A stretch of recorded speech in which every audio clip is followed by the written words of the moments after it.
The first thing I want to do now to assemble is to use some thick CA glue and some accelerator. So we're just going to liberally put this on here. See if I can do this left-handed. I want a good thick coating right there. I don't want to be near these edges because it'll squirt up and out. If it goes out that hole, I don't care.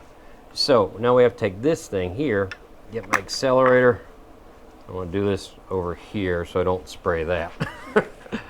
So, okay, I'm getting that good and soaked, right? So now we take it, and I'm going to make sure I have the grain oriented up. I like that, straight up and down. So put that on, push that on real good. So, see what I mean? I put the grain going up and down. It's kind of neat. You can mess with that however you want, use whatever you want. So we're going to let that sit up for a second. Let me put a little weight on it. Did that work? So, how did I make the bow tie a bow tie? Well, I looked online, and you can actually buy little bitty things that are meant for bow ties. So that's the hook and the loop, right? Well, I'm a wood turner. I'm not a seamstress, and I'm not a bow maker, bow tie maker. So I'm sure many of you will find a better way of doing this.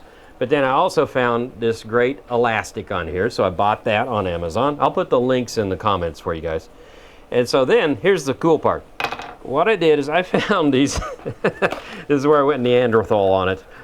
These are self-tapping screws for sheet metal and stuff. So without the elastic there, I took a screw and drilled in like so, right? And I drilled in like so, then I backed them out, used the awl to punch a hole in the elastic, and then I put the screw in the elastic and screwed it on.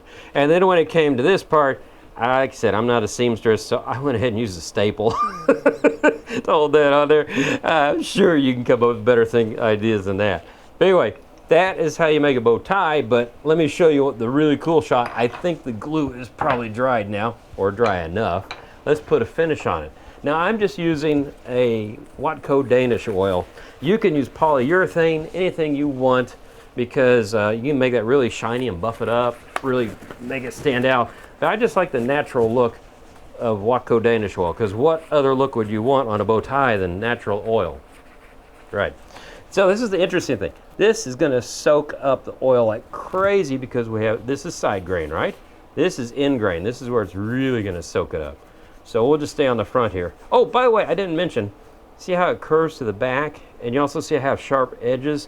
On my other ones, I rounded the edges over, and I actually think the sharp looks a little bit nicer. It stands out. So you can do that either way. You can round off the edges and leave them flat on the back, or leave them sharp and curve the back.